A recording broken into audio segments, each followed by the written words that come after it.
And there's a scorecard. Ateneo, 2-0 against UP. Let's see if they're going to take Ateneo or UP in straight sets. Gervasio with the winning point again in set number 2 as she did in set number 1. That's right. But you know what worked well for Ateneo here in the second set is that, you know, every rotation that they're in, there is a spiker that Jem Ferrer can actually give the ball to. And on top of G. Gervasio, Kainglet also did a stellar job for the Lady Eagles in the second set. That's right. She was kind of quiet in the first set. Hindi pa nagpakilala masyado si Phil Kainglet, but definitely racked on the points for this second set, which allowed Ateneo to breeze through set number 2 and win it easily against UP. But you know, I guess one big factor why Ateneo was able to breeze through the first 2 sets is the good setting job of Ferrer. Definitely. And of course, if not for the nice passes to Ferrer, syempre hindi din niya magagawa yun. I think that was also lacking from the side of UP. No? Hindi sila makapag-set up ng matinong play. That's right. Although in terms of blocking, I'd say that it's still there. It's working for the team, but somehow they have to make it more consistent. That's the operative word for today, no? Consistency, really, what we're looking for. Well, the attacks of Ateneo consistently higher than UP, as we see. Look at the margins, about 50% rather. UP with 8 points compared to Ateneo's 16. In terms of good receptions, Ateneo has 9 as compared to only 2 of UP. So to your point earlier, ito yung kailangan na tignan ng UP. And when it comes to the unforced errors, there are 8 for Ateneo and 6 for UP. Dun sa mga errors yun, actually, I think UP has to be quite careful because they are not converting as much points in terms of attack. So parang na-offset lang yung mga atake na ginagawa nila with the errors that they're also committing. Kahit na sabihin mong Ateneo has their share of errors too, it's different. Iba, because nababawi nila with their attacks, with their points. And thus the result of set number 2. With Ateneo just winning easily. I think I was able to talk to Coach Ron Dulay also, no? For UP pala, because it's a different situation where UP is in. Ateneo, I think, is able to practice more regularly. However, UP, I think they only have about, I'm not sure if it's twice or thrice a week wherein they get to train as a team. So, syempre, hindi rin ganun kadalas yung training nila. Kitang-kita mo yun eh. Talk about the gelling that happened in Ateneo's, with Ateneo. As compared to last year, no? Yun na nga, because we gave them a lot of space, a lot of leeway being a rookie team last year. And that's why they impressed us all because they delivered so much more than what everybody was expecting. But that was a year ago. Think of what happened, how this team grew in the past year. And you really, that's palpable. It's something that you can feel na talagang nag-gel na ang Lady Eagles. Well, we have a new setter on the floor for Ateneo. We have Faustino stepping in for Ferrer. This is also good, no? Coach Roger giving time. Siyempre, dine-develop din, no?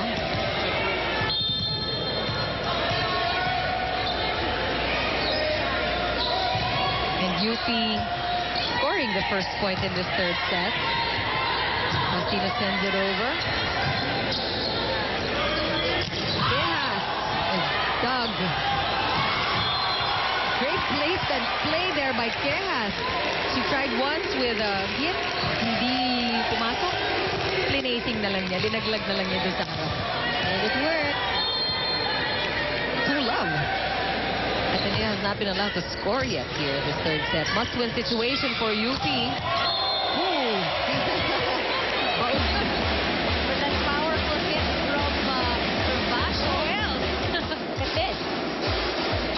Mo talaga the combination play and led by the new setter here, huh? And so she's on the on your screen now, Faustino, delivering that really nice combination play with an exclamation point by Gervasio. Killer of a fight. We also have Bagaching on the floor for the first time for Ateneo. And off the block, Gervasio just unstoppable. This game against UP, she has been lethal for the Lady Maroons. But look at the block of UP there. Malayo rin sa neto, not the proper distance, so the ball went in.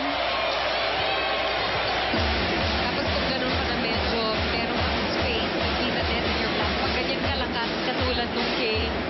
At ganun kabaon yung trajectory, yung angulo ng mga palo ni Gervasio. Hindi talaga lulusot. That's right. Ateneo scrambling. It's going to be a free ball for UP. Let's see if they make something of this. Quick set. Quejas. This time blocked by Bea Pascual. That's enough. Nakadalawa kasi Quejas kay Pascual earlier on. Look at this quick play. Still red, huh? A quick red by the two-man block for the impressive side of Ateneo.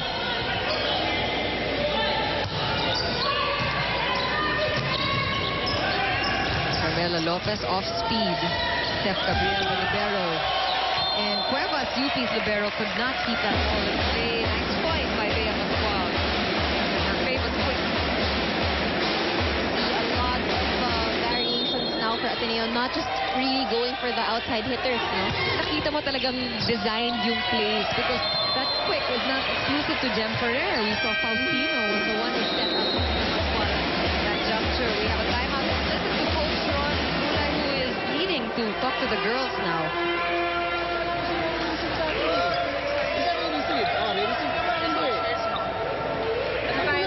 Tayong tatlo dapat ay charge na si Carmela open. Siya na hayaan natin mag-attack. Diba? Salita tayo ng salita pero hindi naman pala natin alam kung ano gagawin natin eh. Pagtulungan muna natin, lumalayo yung score eh. Tagayin nyo muna sa receive, dalawa na yung spiker. Ili, bilisan mo. Sa isa lang yung... Kapag tayo na-calling ka, matalo dyan. Kailangan mas mabilis tayo mag-react sa confidence. Actually very noticeable. We knew that Carmela Lopez and Barcelon are the go-to players as we saw in the first set. Sila ang pinupuntahan at hindi sila masyado nasa-set up ngayon. That's right. But you know, it all starts with a good reception. Let's see if itong mga deadly service ng Ateneo ma-receive nila properly. Lopez gets the ball and Ateneo puts a stop to it. They set up Gervasio with a tip. And it's called outside.